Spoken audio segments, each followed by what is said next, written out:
Here with us now, Republican Senator from New Hampshire and ranking member of the Senate Budget Committee, Senator Sen Gregg, joining us on the set of Morning Joe. Senator, thanks for being with us. Thank you very much. It's nice to have you. Great.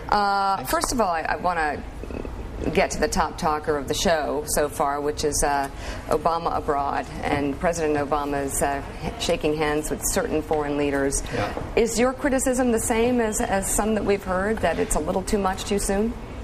I think I have a little different view of it. You know, Chavez is clearly trying to consolidate power very quickly in Venezuela. He shut down the opposition press. He shut down the opposition.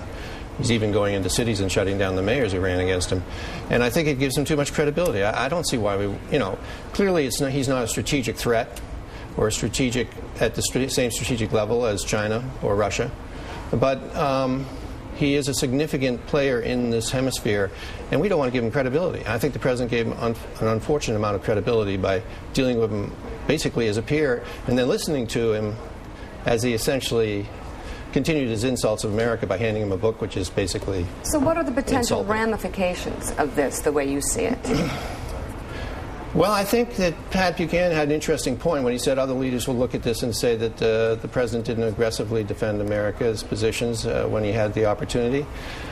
I suspect they're not at that level, though. I suspect it's probably less than that. But it's not a good way to start your presidency, to go into a forum like this with a bunch of folks who really aren't your peers in status and allow them to insult the country that you represent. Joe?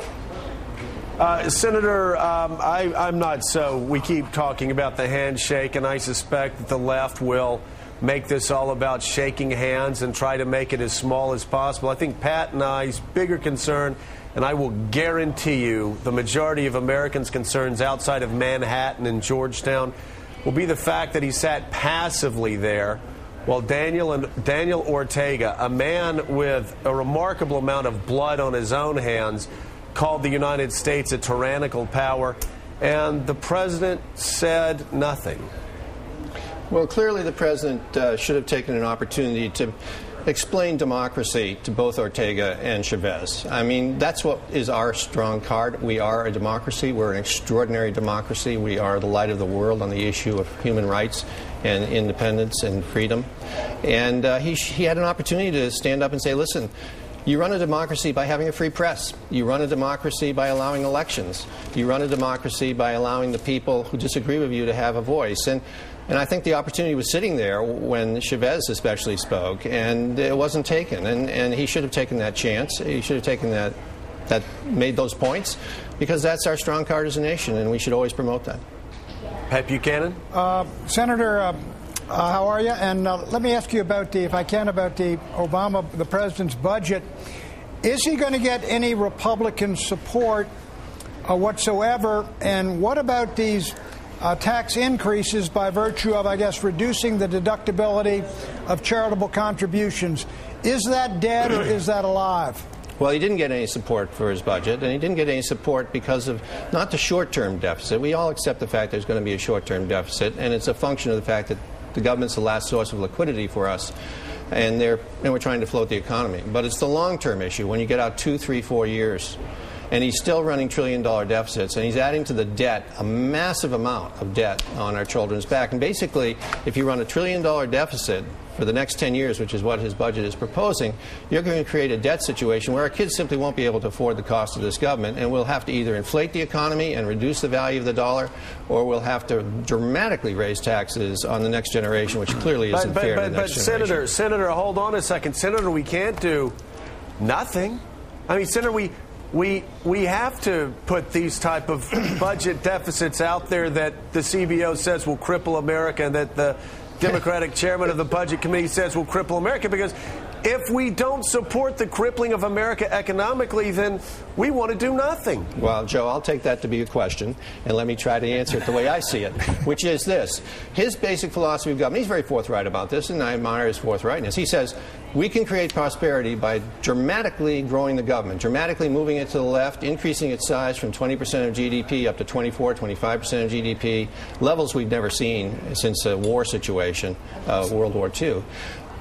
I don't happen to believe that. I believe the way you create prosperity is you create a government that you can afford, that you pass on to your children a government they can afford, and in the process you give individuals the ability and the capacity to go out and take risks and create jobs, and that's the way you create prosperity. And so there's a fundamental difference here, and that's why he doesn't get many votes from Republicans for his budget, which radically grows the size of the government. Senator, let me ask you, though, even if we gave the president what he wanted in his first 4 years, let's just say we're going to spend recklessly and wildly like Wall Street spent over the past decade so we can revive the economy. A government bubble, is that what you're saying? Even if the president decides to go through with this Bernie Madoff scheme for 4 years, isn't it really the CBO's concerns about the out years that will really destroy this country, years 6 through 10? So even if you say, let's stimulate the economy, go ahead. It's years 3 through 10, because you're basically raising the baseline of spending in the government up very significantly to a point where you can never close the gap between what you're spending and what you're taking in revenues, because you simply don't have a revenue stream unless you're going to radically increase taxes on the American people. You don't have a revenue stream which can cover your deficit, and you're going to be running deficits, as I said earlier, of on average $1 trillion. That's $1 trillion a year for the next 10 years under this budget. That's not sustainable. It's simply not sustainable. What you end up with then is a public debt ratio to the size of the economy ratio, which is about 80%. Well, you can't even get into the European Union with that type of public debt ratio. I mean, we would not be able to be admitted to the European Union when our public debt ratio goes that high, and it goes that high starting in about the year 2013. So this is a very serious problem that we're passing on to our children. And it's not fair, in my opinion, for one generation to do this to another generation. One generation should not so increase the size of government that it can't be afforded, and as a result pass on to your kids a government they can't afford and a debt load which they can't possibly handle. Mark Halperin. Senator, you've gone from being the president's choice to be his commerce secretary to being one of the leading critics in Congress, now the president's fiscal programs and plans on the budget. Not on the financial bailout. So in terms of the budget, do you think the president's being pressured by liberals in Congress? Is that why he's parted ways with the direction you'd like to see him go? And are you done? Is it possible you could work with him on the budgetary issues? Or is your point now, your posture now, there's no common ground between you? Well, you got 2 points there, and they're both good points. First, I think he genuinely believes what he says, which is that you create prosperity by growing the government significantly. I mean, he was a community organizer. He genuinely believes that if you dramatically increase the size of government, you're going to generate more prosperity. Did you know that when you accepted the job to be his commerce secretary? Probably in the back of my mind. I didn't focus on it soon enough. The stimulus package helped focus that a little bit. On the second issue of can we work together? Yes. I believe there are areas where we can work together and where we have to work together, specifically Where's the common ground on budget entitlement issues? reform. The only way you're going to get these out-year numbers under control is if you move aggressively on entitlement reform. That's Social Security and Medicare.